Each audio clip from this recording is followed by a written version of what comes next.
నమస్తే 90స్ ఫుడీస్. ఈరోజు ఈ ఎర్రగా నోరూరించి చికెన్ బోన్లెస్ పచ్చడి ఎలా చేయాలో చూసేద్దామా?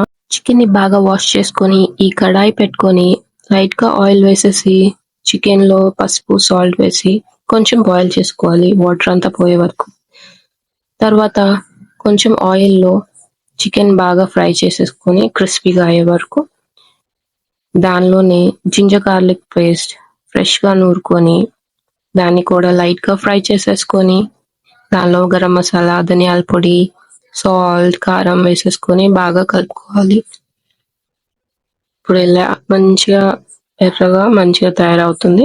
Next day once cool down అయ్యాక లెమన్ జ్యూస్ కలుపుకొని ఇంకా తినేయడమే. ఎలా ఉంది? నోరూరుతుంది కదా! సో మాకు కొన్ని ఆర్డర్స్ వచ్చాయి, దాన్ని ప్యాక్ చేస్తున్నాము. వాళ్ళకు కస్టమైజబుల్ కావాలి అంటే ఇలా ప్యాక్ చేసాము. And parcel is ready.